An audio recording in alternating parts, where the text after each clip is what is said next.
And we're back, sir. Welcome back. What's up, guys? Ready for a nice week. For That's right. some people are only have to work like 3 days this week, which hmm is really nice. Not to brag or anything, but we shut down the factory today, so they technically the salary guys are supposed to come in, but my boss was nice and let us stay home, so I Nice. only had to work 2 days this week. Do you get to work from home or do you just work 2 days? I just worked the 2 days. Oh, nice. I have to work for a couple more days. You Well, do? Yeah, yeah, yeah. I imagine, yeah, your line of work is probably packed this time of year. yeah. Because Yeah, you have Thanksgiving and Christmas coming up. yeah. That's craziness. Well, My line oh, of work tends to go down this time of year, but mhm. That's more nobody's buying demand flooring. Exactly. Yeah, nobody's buying flooring now, but for 2 or 3 months when yep. that tax refund check hits. Yep. Oh, It shoots back up. the room. Man, how you want to talk about your weekend? How you like going back to competition? I feel. Yeah, we can talk about that. Yeah, so went back to competition. It's the first one since it's been several months. I think I had one or two at the beginning of the year, but that's it. So it was good to get back. Coming in, honestly, I felt really good because I feel like my skill has improved since before. Pretty much without question. Mentally, I felt really good going in. Went into a 170 to 179 bracket. I was weighing like 172 pounds, which my coach immediately said I should have cut, but it is what it is. It was good. I'm glad I did it. The no-gi, I got two matches. I lost both. What's about point? Or what was So the first one, the guy was pretty much smashing me the whole time. Well, okay, so we stood up, we wrestled for a little while. My coach was telling me to do heavy collar ties, so I did that most of the time, and eventually that guy pulled guard, which was what I wanted, what I was hoping for. Um, but then I made a mistake when I was going to pass his guard, and I looked too high. I wasn't quite, so I had half guard, and I went too high on him, and then he secured his underhooks at that point, and I knew I had messed up then. Like okay? that was a very obvious mistake there. Did After you go to that, he deep half? proceeded to, what's that? Did you go to deep half from there, or just straddle for sin? No, he actually went to banana split from there, Uh, and which I waited that out. I mean, that was not horrible, but he eventually reversed me, got mount, and he eventually started like dominating in points at that point. Which I knew that, and then let's see, the tail end. I think there was maybe 30 seconds left. He started isolating an arm. He got a decent Kimura that, like, I thought about waiting out, but I was like, at this point, he's got me in points. I'm losing anyway. I'll just tap to that because I don't want to hurt my arm. yeah. So made it through that one. The next one was quite a bit more competitive. He did end up beating me in points, but again, it was just some little dumb mistakes that I was making. My coach pointed them out to me afterwards, which I'm very grateful for. I mean, to be honest with you, this competition almost felt like it was more of a, like, obviously I'm going in to win, but there's a big part of it that's kind of getting my coach to see where I'm at and what I need to improve on, which I'm glad it seems to have happened.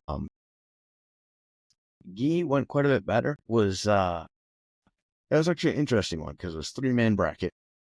One of the guys was my teammate, actually, and so my teammate and the other guy went against each other first, and then it ended up being like 8-7. My teammate won by points, which was cool. So then I had to go against the third place or go against the other guy. And it was not super competitive. There was a little bit of back and forth, but it ended up being 19-7, I believe, was the final match. Nice.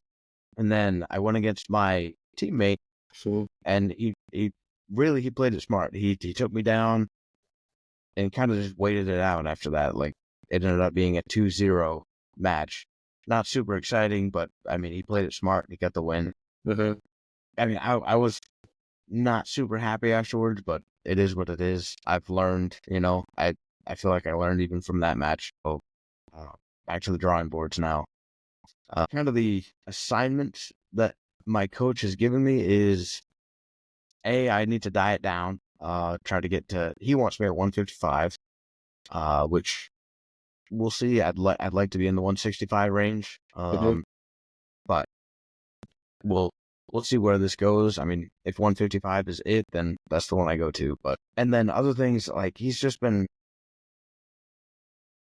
I think part of the thing is when I came into this gym kind of new, I don't like coming out being super aggressive because I don't like coming out like I have something to prove. I'm not trying to make enemies. I'm just trying to like be relaxed and let them know like, hey, I'm not here to hurt people. I think I got too much into that mindset because now my coach is like, no, you can do better. Like when you're going against these guys, like turn it up.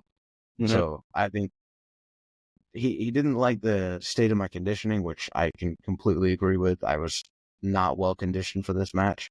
And so I think part of that is now he's trying to get me to turn it up in the gym because he knows I should be doing more.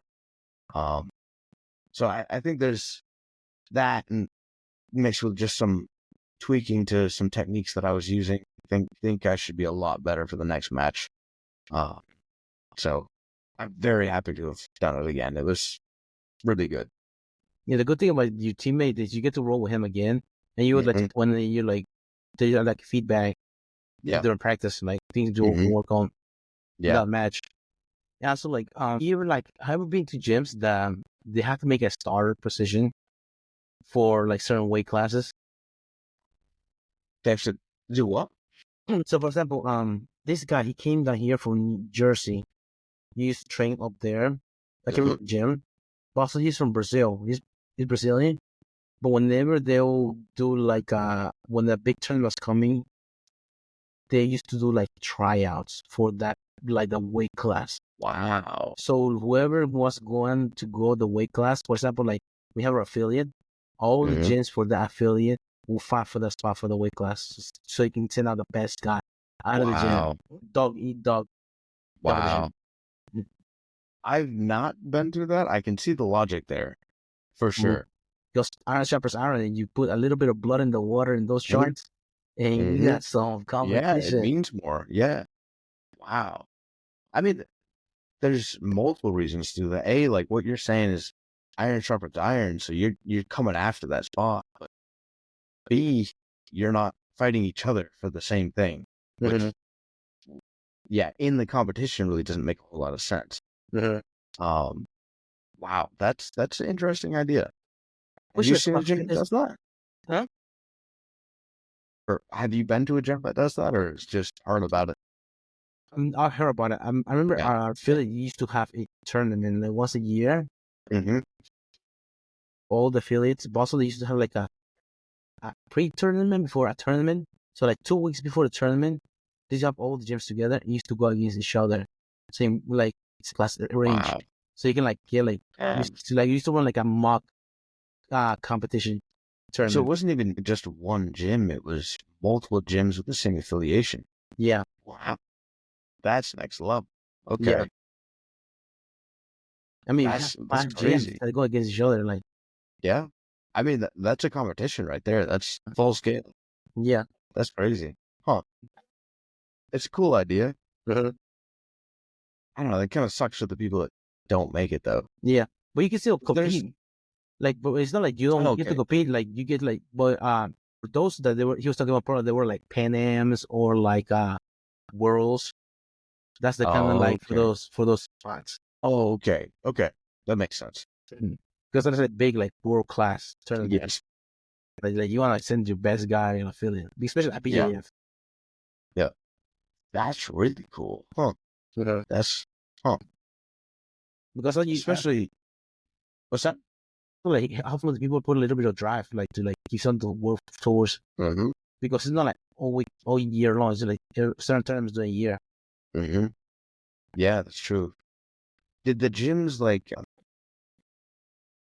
sponsor or fund any of the guys going? I'm not sure. That would be a pretty cool incentive as well. Is like, if you win this, we will like help fund your trip. Oh yeah, that'd be good. That would. I mean, Like, yeah, that would put so much more drive into it. oh yeah, it's kind of like a scholarship for comedy. Exactly. Yeah. 100%. That's Oh, cool. yeah. I really like that idea. The only bad thing is, what if you fucking get hurt when you're a teammate? That's all they're like, it's out of sore. True. Yeah, that would be a downside, but I don't know. I feel like the benefits of that might outweigh the cost. I like that. Huh. Yeah. Okay. Because it's not the same bodies in the same gym, because it's the affiliates. So like different bodies. Exactly. Yeah. You get a lot of different looks. That's another thing is, you guys have like, not necessarily it'd be the same weight class, but different levels. For example, like blue belts, brown belts, and purple belts. Right. You still be able to compete, but you have to have that kind of like that preparation for a competition. But it feels like. Yep. Yeah, you can kind of decide what weight class you want, where you're trying to go for. You know, that makes a lot of sense. But kind of like college, the same thing, because you have senior, junior, sophomore, freshman. You're in the same weight class. Yeah. I think that would also probably divide out your skill a little bit, because a lot of times there's guys who are similar skill who know they're going to be competition for each other, who are the same weight class, where they might see that they're both going for the same one, and one will be like, okay, well, I'm closer, I'll drop the weight, you know what I mean? So you don't end up with two really good guys in the same weight class. You know, you spread it out a little bit. Yeah. That's the thing I was worried about when I used to sign up for competition. Me and Adolfo being in the same competition, because we were both blue belts at the same time. Yes. I just signed for one and he signed for the other one. That was the same thing. Yeah, me and Marco. Now at this new gym, let's see. Well, there's a guy, David. He's a blue belt, but he's very good. I think he's from California, and I think he trains over there when he's not here in college. This is my understanding. And I was thinking that he was going to be in the advanced no-gi in my weight class, but I think he dropped down. So he didn't end up there. But I was thinking like, oh, great. Like, this guy who gives me a huge challenge is going to be, you know, my weight class in the same comp. But that didn't end up happening. But similar deal. Yeah, because at that point it feels like you're wasting your money, because you try to go pay for a competition to get against new people, and you go against your teammate. I can fight this guy for free. What am I doing? For match, for everybody. Yeah, for a $5 medal, like that. But yeah, I was pissed whenever Adolfo got kicked out of the again. Remember for the Naga? So he signed up. He signed up for Naga Advance. He signed up for the advanced weight class, and then he signed up for the intermediate saloon. But there's nobody in his weight class in the advanced, so they bump him to the absolute, to absolute. So if you cannot sign up for both absolute and two different levels, so they like kick him out of the absolute. Really? Yeah. Really? That's I was competing that, and I was competing intermediate. Yeah, because we won't be in the same bracket. I was like, fuck, who got a belt? Yeah, right. Yeah. Damn. No, because in that, we're not the same age group. But there's not enough people that put us in the same bracket, because it is not the same age group. But that's that's pretty frequent. That happens a lot, I think. But there have other people in my age group that were in there, like usually more purple belts.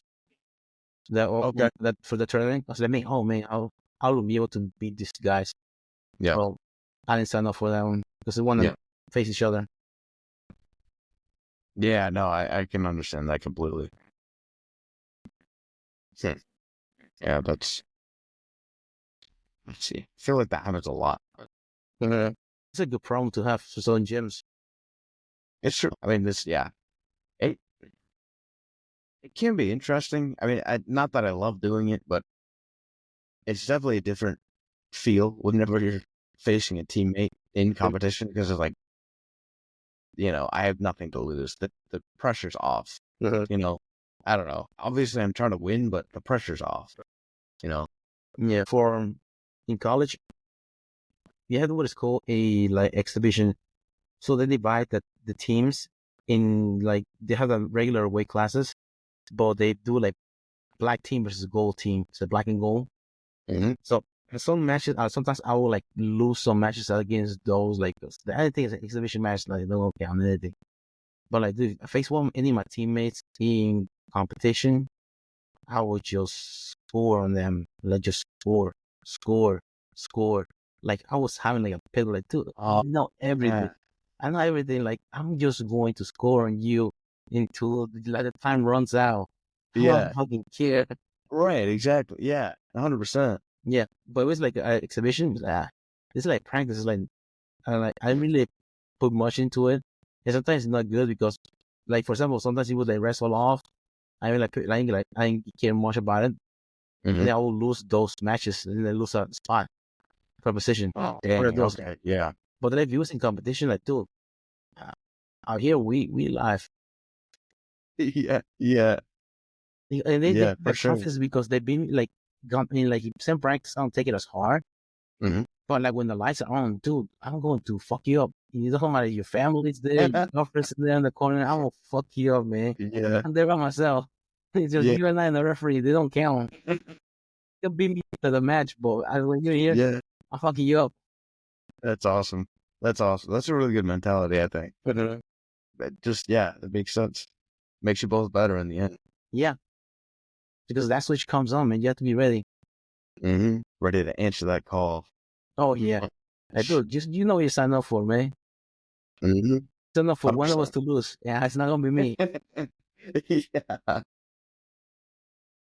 Yeah, like like for some reason people used to see me as a thrower, also in college. Like throw people. Yeah, but I still have takedowns of the ball. Like whenever I would like throws, I just send people. Throws you just send people. I used to throw people, like throw like different lateral drops and all the different throws. So I used to set up off a takedown and the BB sprung getting the legs back. Yep. Yeah. That's funny. I could see that. Yeah, it's one thing my coach really wanted to work on me with is wrestling. He's like, yeah, we gotta get that up. You're too small to be on bottom. I think I've noticed is because I started to teach like a wrestling class a couple of times at the gym. But a lot of people like in jiu-jitsu don't know how to close distance. For example, hand fighting, like wrist control, underhooks, Russians, like snap downs, elbow control. Something as simple like elbow control makes a huge difference. Interesting. Okay. You know like what elbow control, what it means by that? I think so. So most of the time, whenever you're like, for example, wrestling, you want to fight for an inside control. If you have the other guy gets an inside control. If you can control their elbows, for it to pull you down, snap you down, they have to pull the elbows back. But if you control the elbows, pulling them, that snap down doesn't work because they cannot pull. You're pulling them and moving them. There's the handles for them. No, I had no idea what you meant by that then. Okay. Yeah. Wow. Same thing applies for snap down. So if somebody gets a collar tie, if you can grab the tricep and pull the elbow to your chest and put your head on the other side of the collar tie no longer exists. You have a 2-on-1 from there, or you can just kick out and just go to the back like a throw by. Wow. Belt control on the I'll elbow. have to keep that in mind. Huh. No, I didn't know about that. Yeah, John Smith was known for that. Our coach. He did a lot of elbow controls. Because they're so hard. Like a lot of people work on wrist and work on like inside control, things like that. Interesting. I did not know that. I'll have to just play around with that one. Yeah, he had a hierarchy of tie ups. So first is the inside tie up. Initially go for. Second is elbow control. If somebody has elbow control on you, you beat it by underhooks. Go underhook on one side. because when I control Okay. you control the elbow, your elbows are out. So that you have Yeah. to underhook in there. And Okay. you underhook by punching through. Yep. They punch through, and the elbow is like a mirror lock. So whenever they get in a mirror lock, they're going to get the arm out. So whenever you get the arm out, you have your 2-on-1. And you beat the 2-on-1, but in the other hand and tie up with a head tie up. So that's how you use it like hierarchy. So inside tie up, elbow control, underhook, 2-on-1, head control. Okay. Dang, that's cool to be worth studying, worth knowing.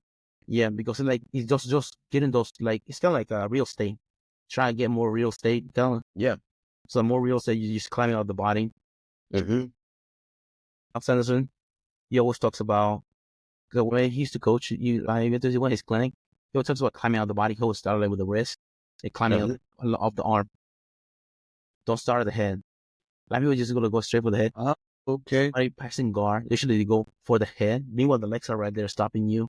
Yeah. You start at the ankles, just climb, like, try to pass guard. But people get so like target fixated on just like the other end. Yeah, I mean that's a really dumb mistake that I made this last tournament, was going too far too fast. Yeah, I was really kicking myself because I knew as soon as I did that, I messed up. I really don't do that in class, but just in the competition, I got too fixated, too high, and I went for it when I was not past the guard, and I paid for it. Yeah, no, you gotta focus systematically, ankles, knees, hips, then go to the upper body. But Because a lot of people let it get like elevated, like they say the sweep star. exactly. Yep. Yeah, you go too high too fast. That's exactly what they do. Is they control your lower body and you're done. There's not a lot you can do at that point. Especially if they get under you. Sweeps are coming. Yep. And they able like to switch it to one side to the other one. That's what leg locks are coming. Yep.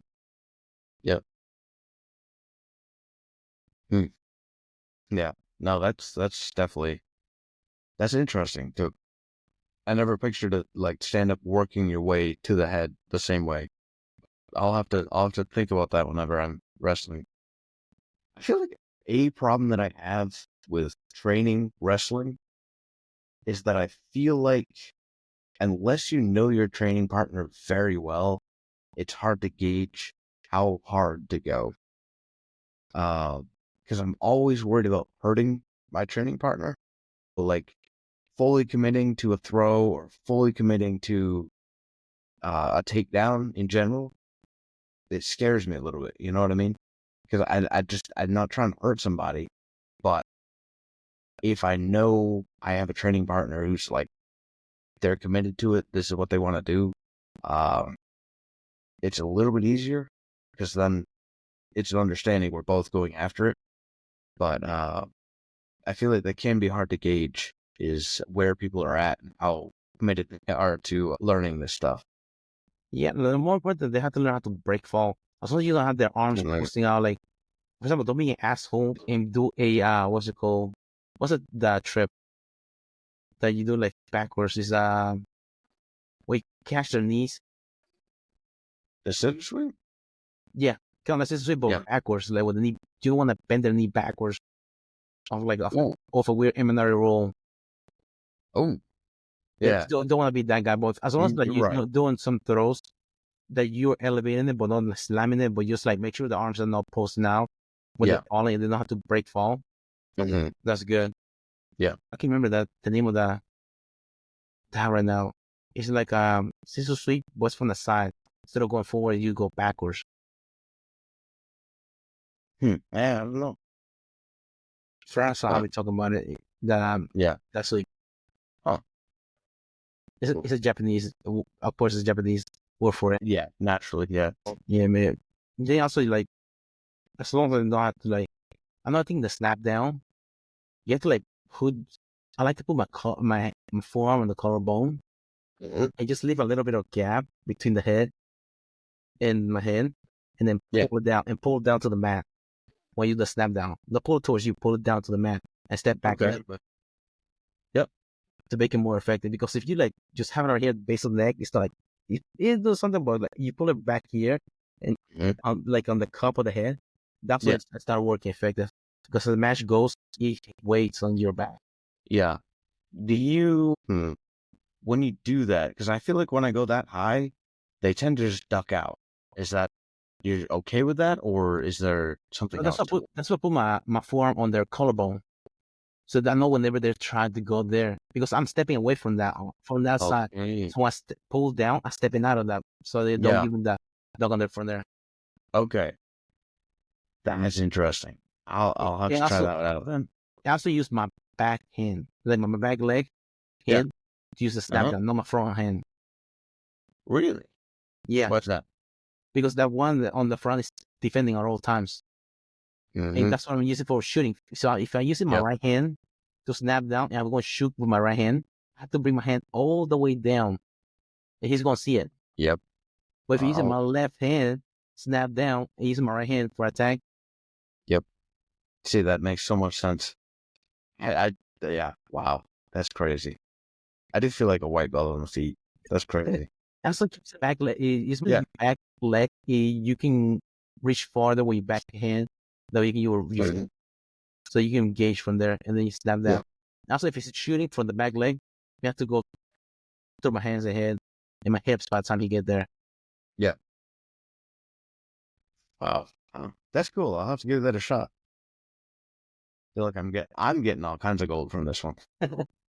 Yeah, man. Like that's one thing. Like about our coach in college. The one thing he used to have us drill a lot was that him fighting.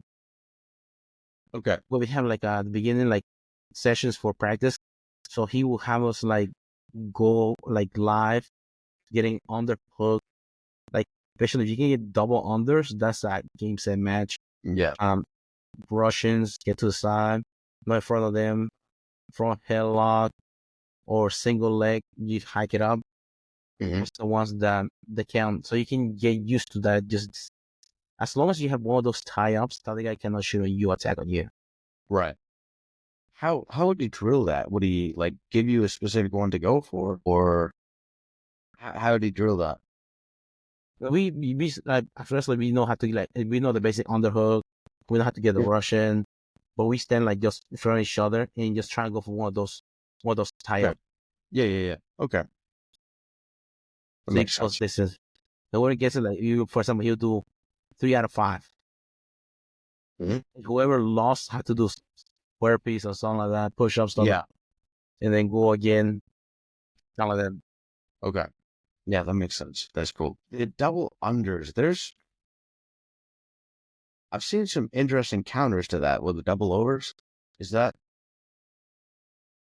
Are they effective against somebody who really knows what they're doing, or is that kind of like a... That's a stand-up 50-50.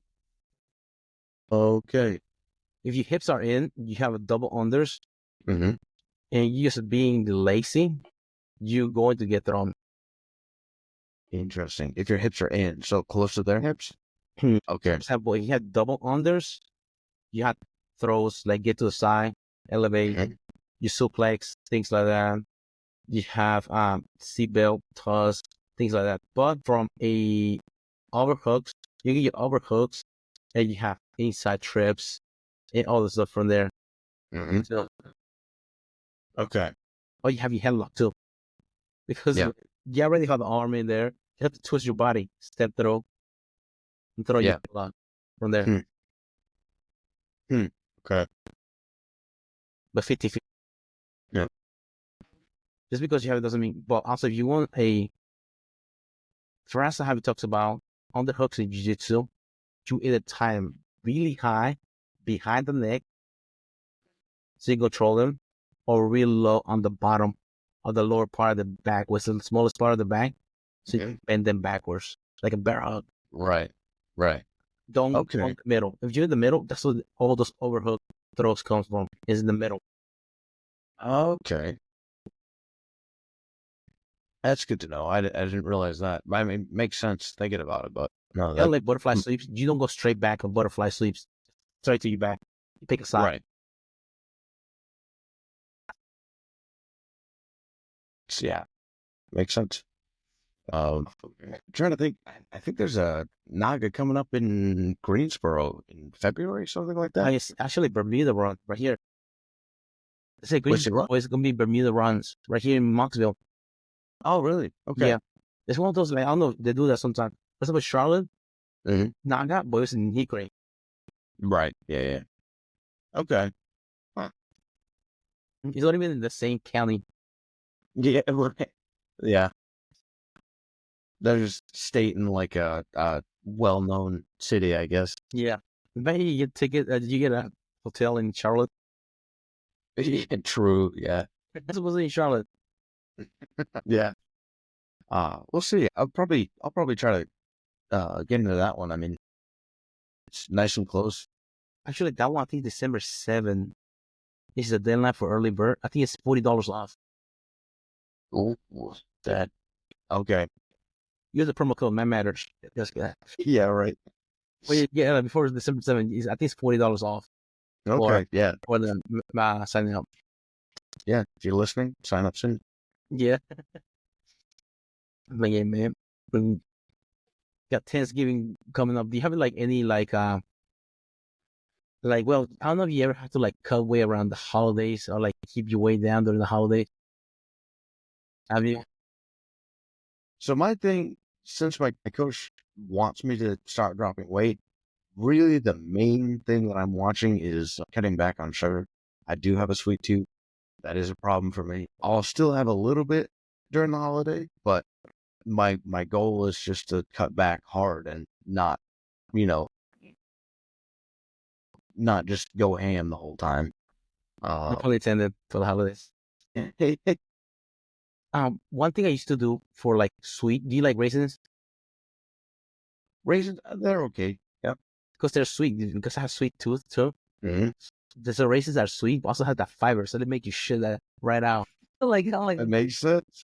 so like, you I'll, want something sweet? You have raisins, come right out, son. yeah, I'll have to get some of them. That's fine. Maybe your own poison right there. Like, have you ever had stevia? Have, I think. Yeah. Yeah, I mean, you only can put a little bit in there because if you put too much, it gets bitter. Mm-hmm. Kind of like tissues Yep. that put too much, like, on it. Yep. Because it gets bitter Yeah. and bad. Like, Yeah. I really, yeah, I didn't like it much when I had it. But what's that? The name of the other one that people use? It's not stevia, something else. I know what you're talking about. Sweet low, whatever. What? Sweet low or something like that. See, That like doesn't it's a ring a pink. bell, but Well, that's might be the brand. See, like in restaurants and stuff like that. Yeah, sweet and low. That's the one that has like they're pink.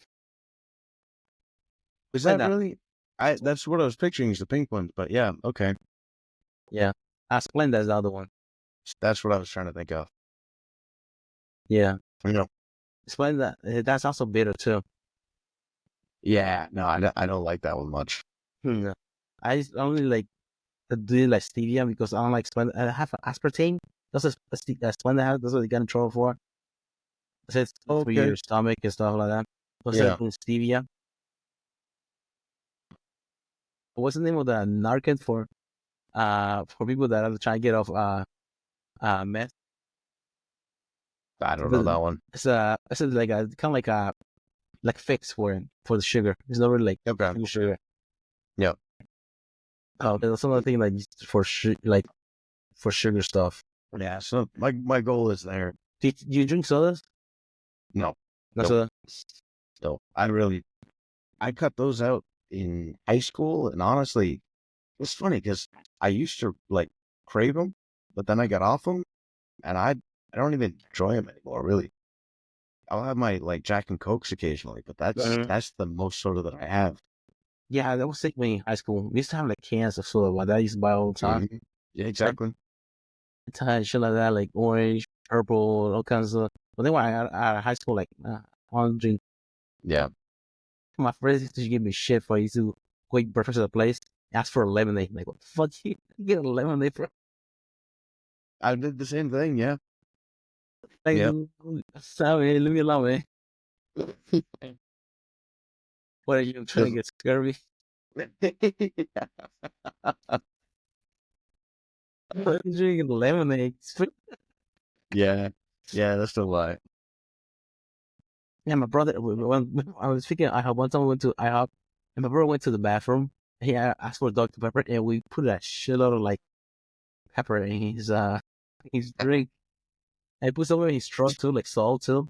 So whenever he went to take a sip of it, You peppered his Dr. Pepper, huh? yeah, he put a pepper in his step. Well, man, he's like, what is wrong? The soda's flat or something? Yeah, I can see that happening. That's funny.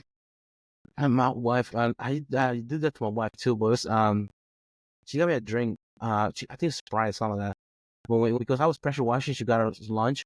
I think she went to Burger King, and she got like a Sprite. Yeah. And I was done with my Sprite, drinking all my Sprite. I put Blue Moon in it, and she doesn't drink beer at all because she said it tastes nasty. I was like, does this Sprite taste flat? She took a big gulp with the foam was coming out.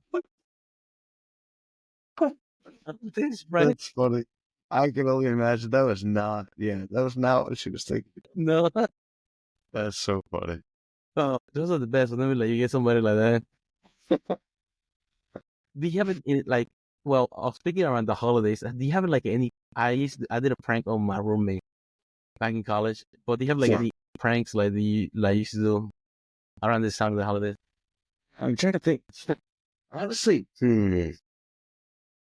no, I always went home for the holidays, so I didn't have much time to like prank people in college.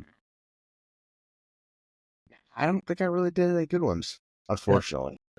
Well, sometimes I do pranks, but I forget that I do shit, and then it's like actually escalate even more than it's supposed to be because I forgot about it. And this is one of those things. It doesn't. One of them was for Adolfo. Whenever he got his new truck, yeah, we were rolling like on a Sunday, and then when I was leaving, I texted him, "Hey man, I think somebody hit your car." And then I left. I went to like eat dinner stuff like that. And like an hour or two later, Adolfo was coming. Hey man, like what happened? Like who was it? He came out there running when he saw his phone. Oh my god, I told him. Oh my god, that's funny.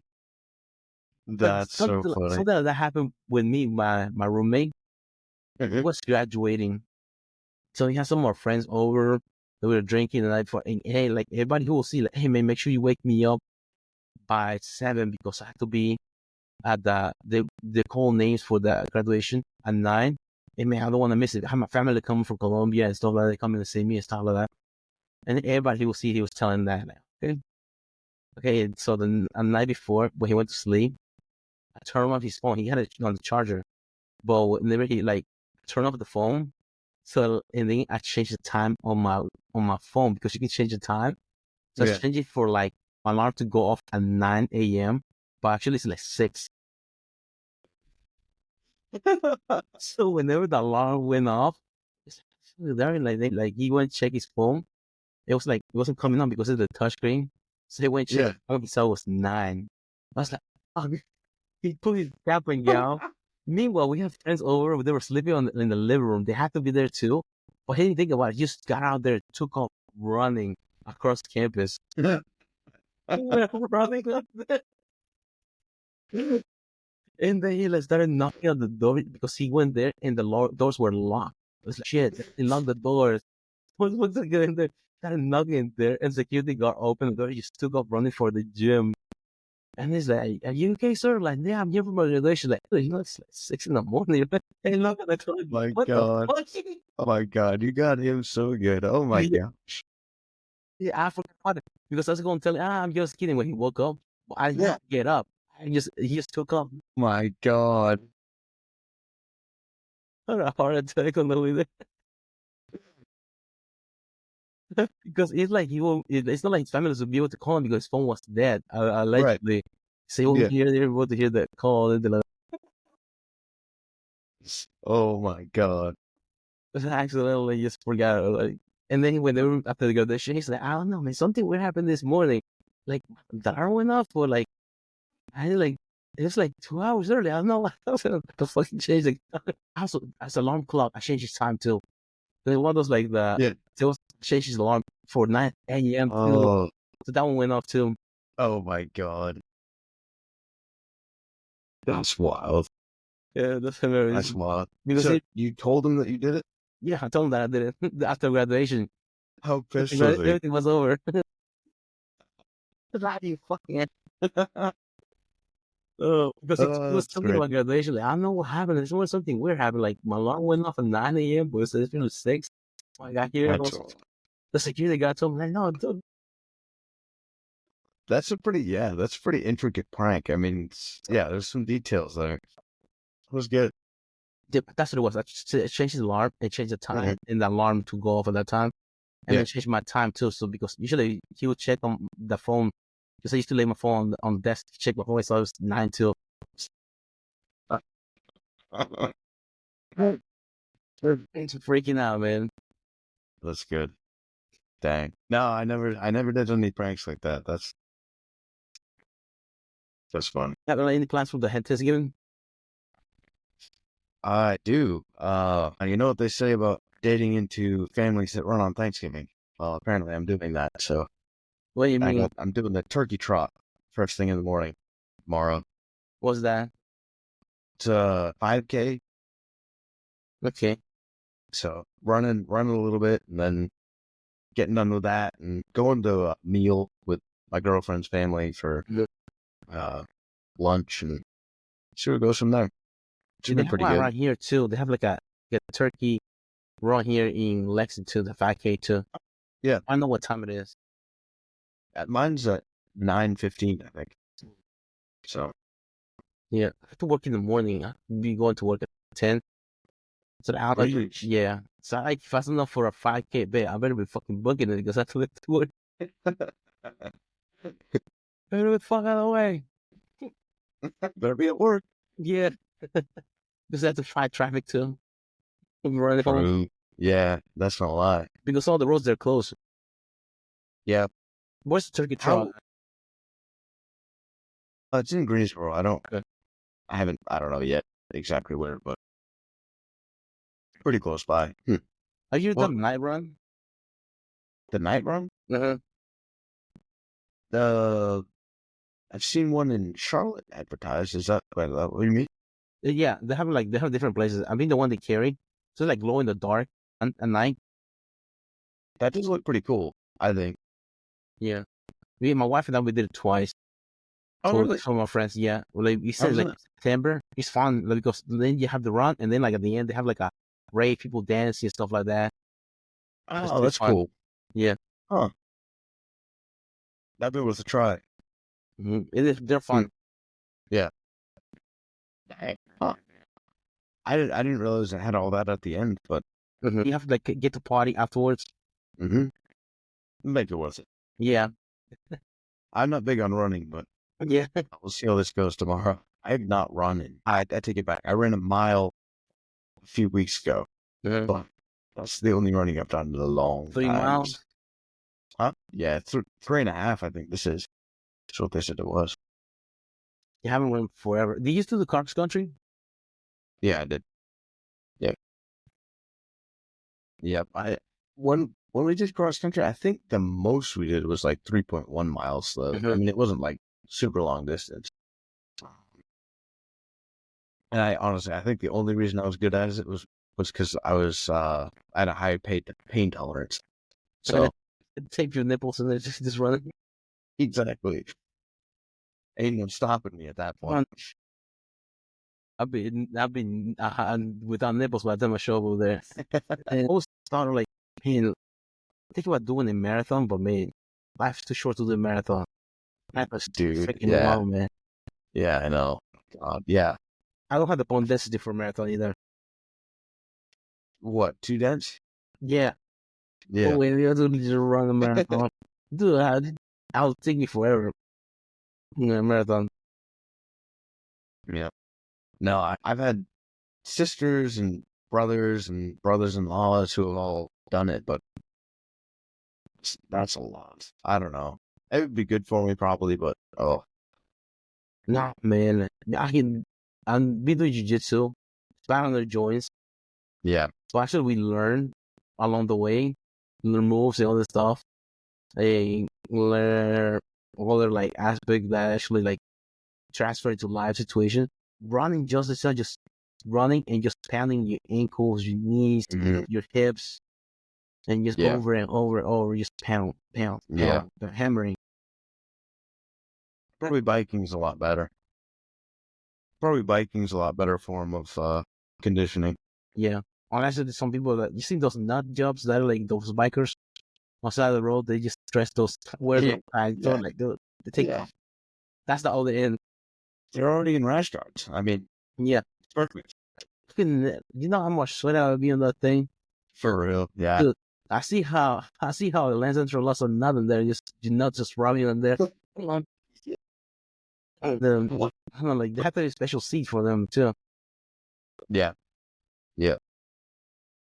You ever heard the story of Dick and Rick Boy?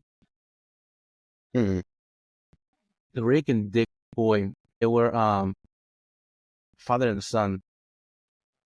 I can't remember. I think Rick was the son, and he was born. Was it? I can't remember. He was like a born defect. He was diagnosed with cerebral palsy. That's what it was. At birth, after his umbilical cord became twisted at his neck. Oh yeah. Yep. So he was like he's like a vegetable. We saw like a race, according to the story, that they want to run a race. His dad signed up for Ironman and did a couple Ironmans together. Wow. Yeah, so through March 16, they competed in 11:30 endurance events, including 72 marathons, 6 Ironman triathlons. They ran the Boston Marathon 32 times between 1980 and 2014. Wow. Also added to the list, Shipman Dick and Rick bike. They ran across the U.S. in 1992, completing 3,700 miles in 45 days. Yeah, that is crazy. That was them. He would push him like in a wheelchair, and he'll put him like in a raft. There was the swimming part of the Ironman event, and swim pulling him along the way. Wow. They won an SP award, the Jimmy V award, in 2013.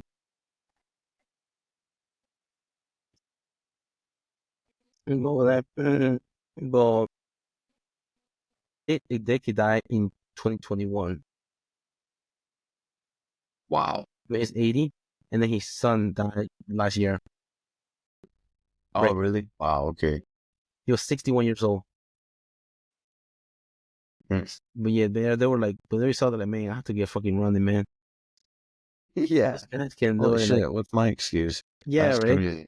For some reason, I think he was a retired from the National Guard, but he has some sort of like condition, like a heart condition, so that even like that.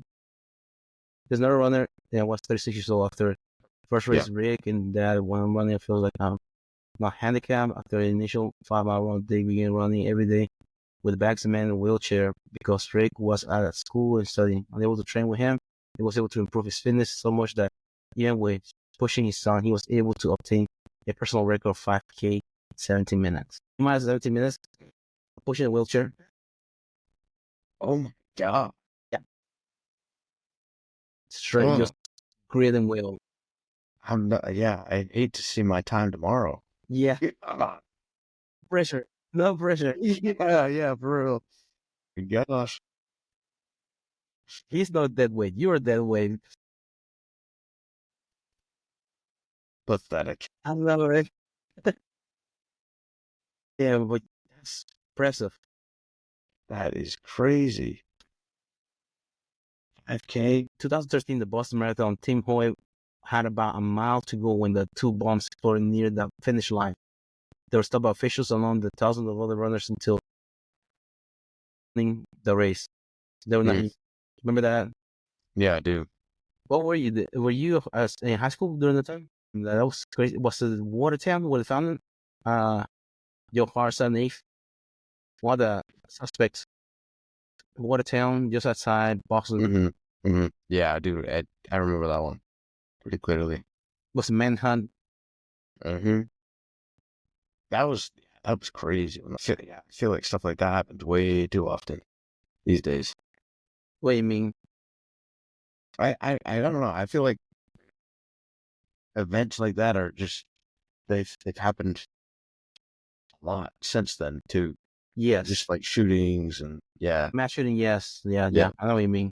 Because back then, you had that, like, as far as like terrorist attack I think was 2 years before that was where the embassy attack in Syria and Libya. Wow. Yeah. What's the name of Yeah. that one?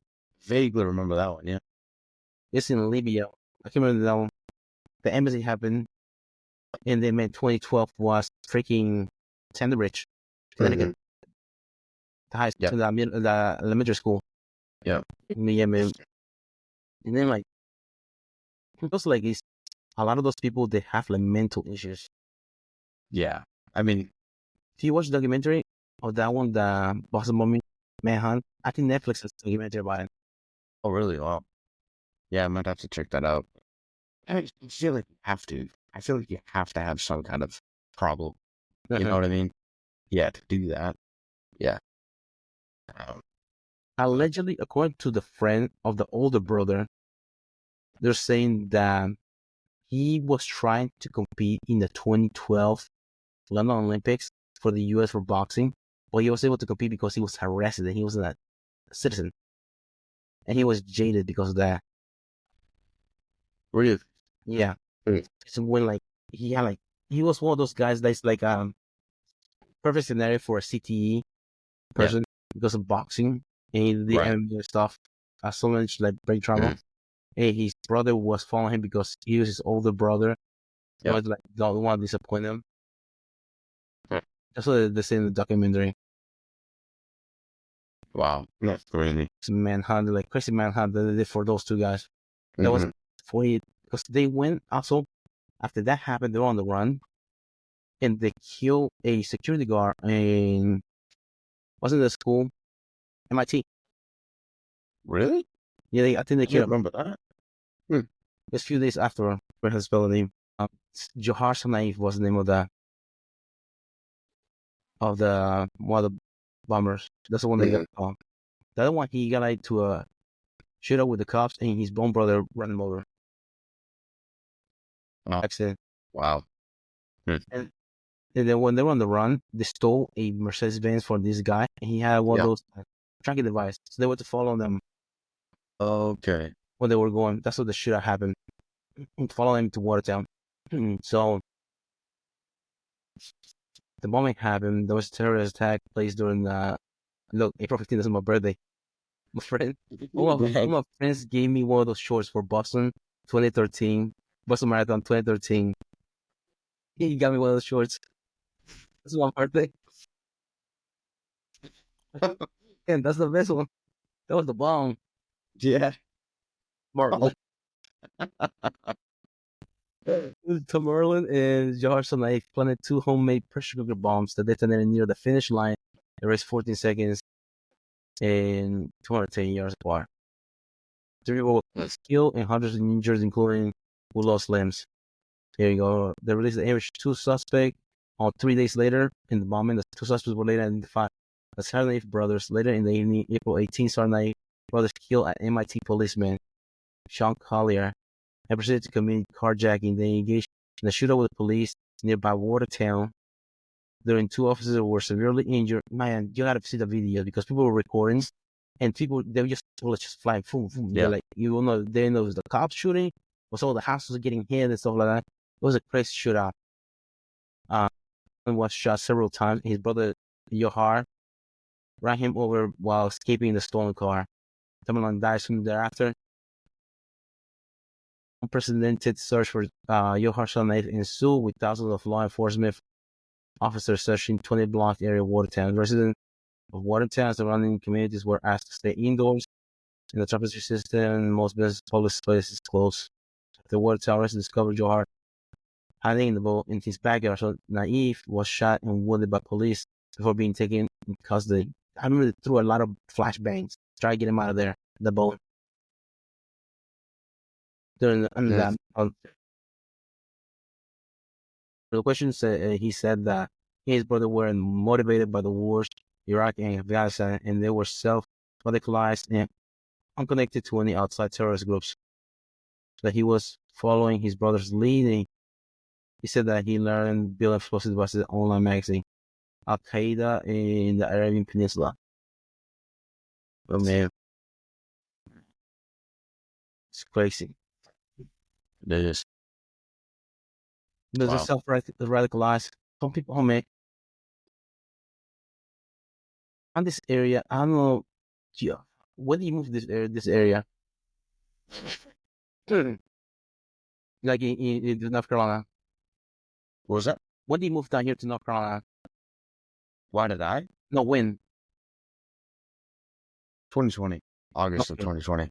Because I don't know if you remember this guy. This guy's from Bermuda run. Clemens, that's who it was. He was also one of those guys. He was like weird. He was like a self-tattoo, like Pasaso Algaraz was his name. Found like bodies in his backyard. Okay, we're going. We're not thankful for serial killers, but we're going down the rabbit hole for this episode. Wow. Yeah, Yeah. I could. Yeah, It looks the part.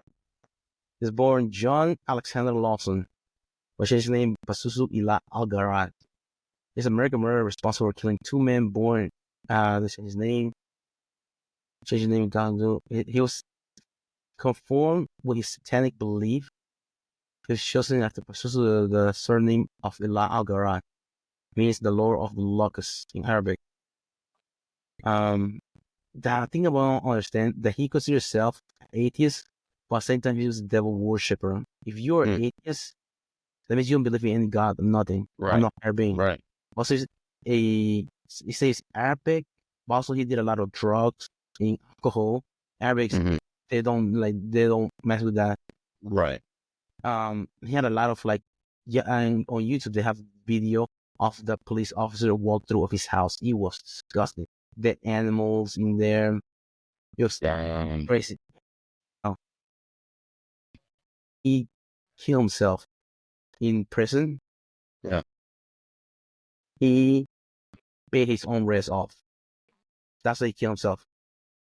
Whoa. Yeah. Yeah. Right. That's how he killed himself. Just bit his veins on his hand. That's it. Died. That's wild. Skeletal remains were discovered in shallow graves in his backyard.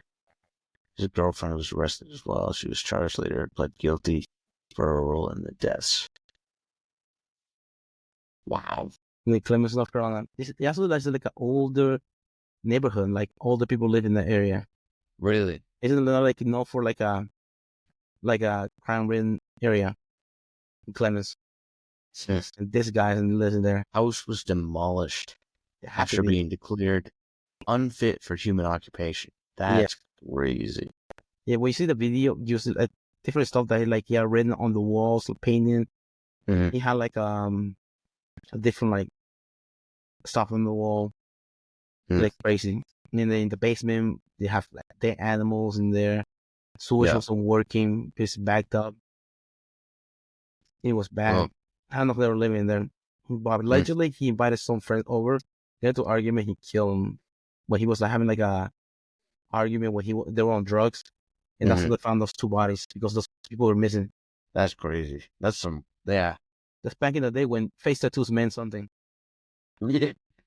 Yes. You have an artist with Post Malone, Jelly Roll, face tattoo. No, not me, not me. Those tattoos mean something. Yeah, that's normal. Yeah. I mean, Post Malone, Jelly Roll were at the CMA dancing. Country Music Award. This guy, they're going to let him into the CMA? This guy here? No freaking way, man. Oh, that's funny. Yes. It's not, I don't know those, so those serial killers in this area. That's crazy. People say he used to walk his dog and stuff like that. But yeah, he was a nut job. Because he one of those people that wanted to look for a cause or a violent meaning to justify his behavior. But it just doesn't add up. Just being right. crazy. there's just sometimes it seems like there's no rhyme or reason. For example, like remember the guy? Was it James Holmes? Was it the theater shooter for the Batman movie? Orange hair. Yeah. I don't remember his name, but That was his name, James Holmes. Him now. Anyway, look at him now.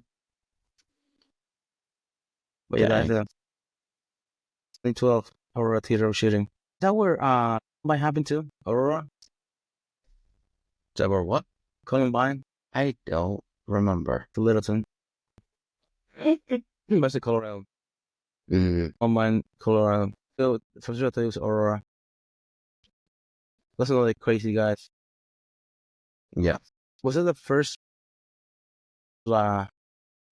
school shooting that was like that big? Like the most famous? Like, I can't recall. Yeah. I mean, well, yeah, if that was 99, then I was 2 years old. So I Oh, don't yeah. really remember that one, but I remember hearing, like, I've heard the term, I've heard, heard the name, but Two guys that just went in there and just started shooting out the school. Yeah, man.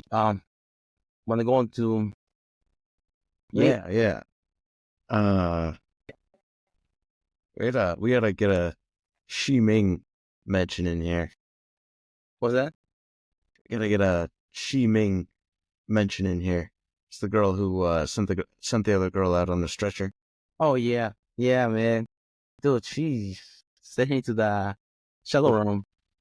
That's crazy. And she's a doctor. A doctor. That's crazy to me. Like, it seems like some people, get all the cards dealt to them. She's a doctor. She's a pro fighter. Like, not just a pro fighter, but like a really good pro fighter. And I don't know, stuff like that's crazy to me. She's got all that skill. Her parents don't know she's even, fighting. Fighting. Yeah. What was this card? It was Road to UFC, Okay. something like that. It wasn't like an actual UFC card. I don't think. I think it was like a lead up to. Oh, because it was during the day. I thought it was gonna be at nighttime. Yeah. I guess the Galaxy Arena. I think that's the name of where it took place. But I don't know where that was. The venue. Yeah, I think it was Road to UFC. Some people just have it like that. They come naturally. They do stuff like that. Mm-hmm. That good high level. Also, you're like the things like strictly like you don't have anything else. Like you come natural. Right. Some of your multiple sashes quote, when you see the way, you see it everywhere. What's that? When you see the way, like of doing like get like good at things, you see it everywhere. You can do it in different disciplines. That's interesting.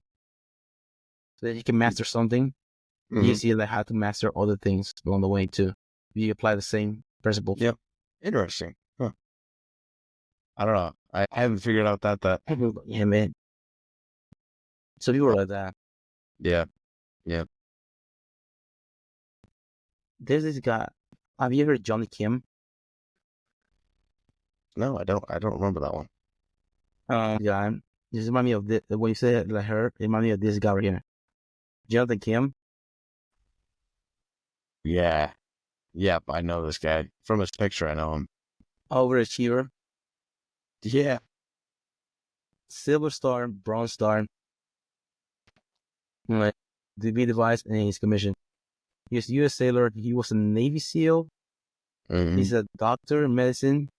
He also astronaut. An astronaut. Yeah. Like, yeah, it's the meme. It's my greatest fear that my mom ever sees this guy. Disappointment. Look where I went to school. Harvard. Yeah. Some guys got it all. Do you know who wrote his letter of recommendation out of the SEALs? Jocko Willink. No way. Really? Jocko Willink, he still had the letter. He read it in one of his podcasts whenever he had him on there in the podcast. No way. That's crazy. Jocko Willing has your letter of recommendation for going to Harvard. Like, just let him in, man. Dang, that's next level. Yeah, it's like 3 lives right there. Hey, for real, yeah. 3 normal people's lives. Mm-hmm. Completely devoted to just doing those things, and he's done all 3. What's next? Yeah, for real. Like, cool. What do you mean? What's next? No, stop. You make me look bad. I think I'm gonna become the richest man in the world. Yeah, president? I don't know.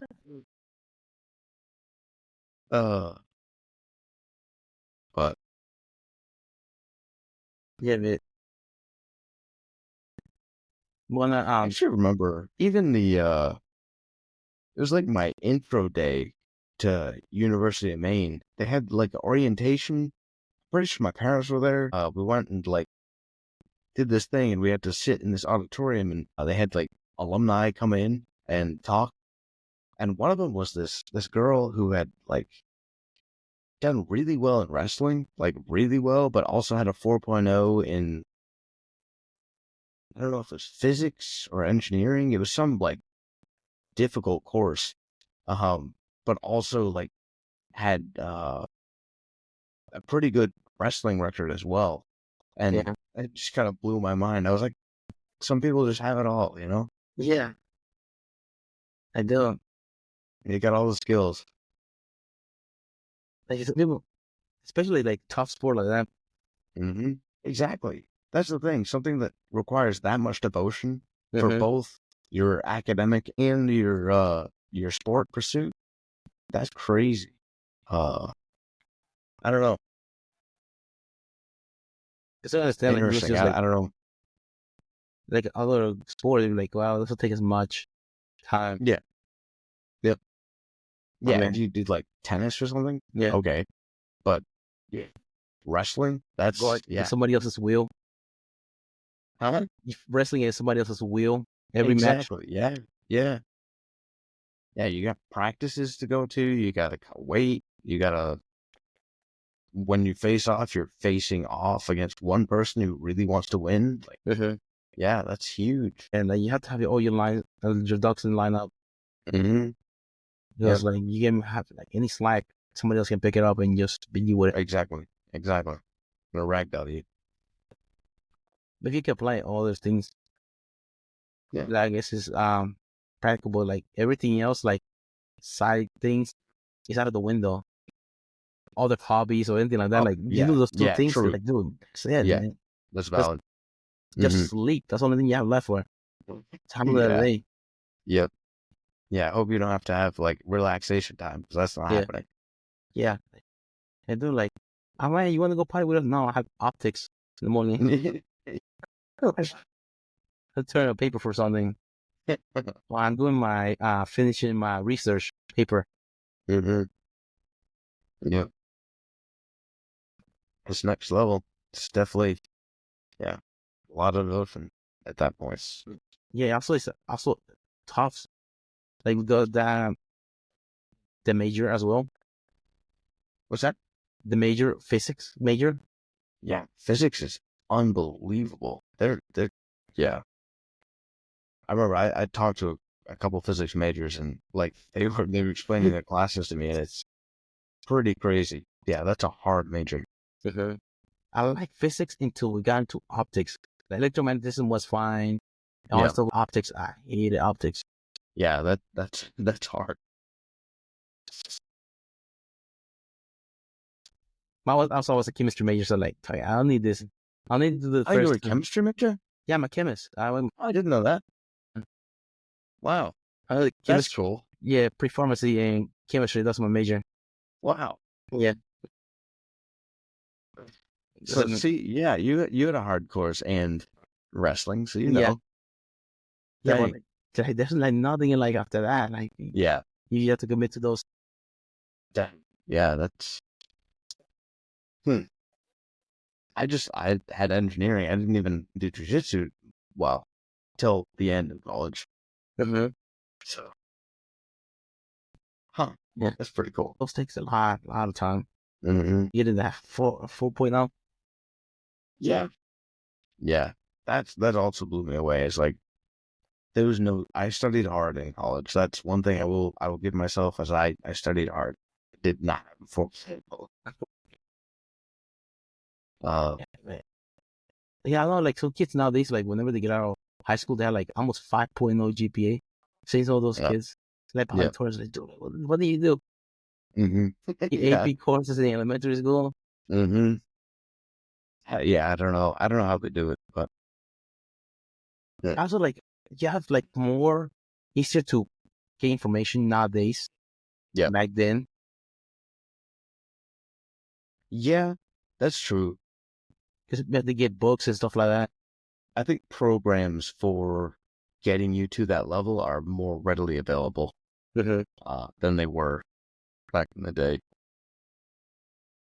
Yeah, I think like online stuff, I think that unlocks a lot. True.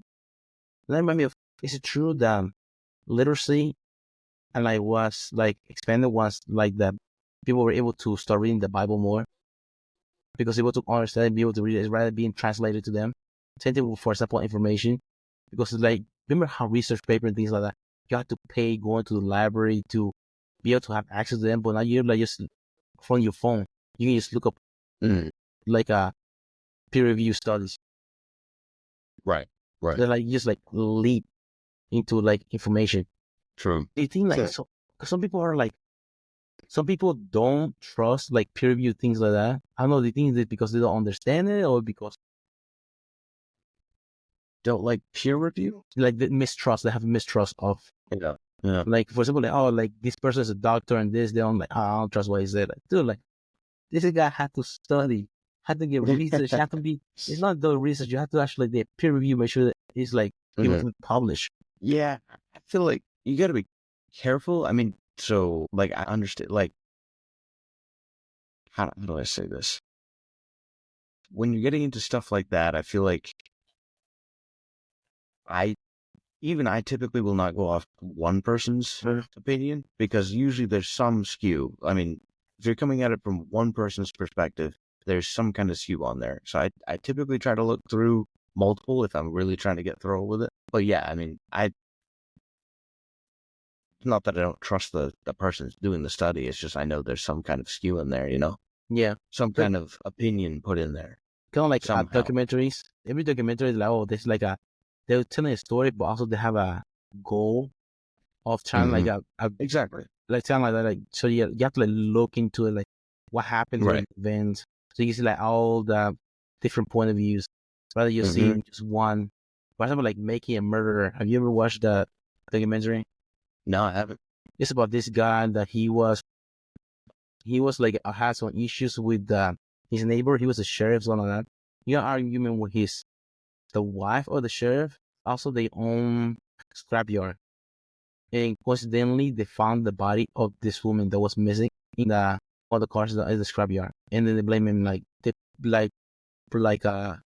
accusing of murder, and he was going into he was in jail for that. Documentary was like Making a Murderer, was it? So did he do it, or was it like the base of the documentary to make it famous? Was it like Making a Murderer, so they make it look like an innocent person? So you mean like, because they make two parts of that documentary. Really? Yeah. That's cool. That's really interesting. Yeah. Huh. That's gotta be pretty thought-provoking. Yeah. It's kind of like King. King. They made two shows.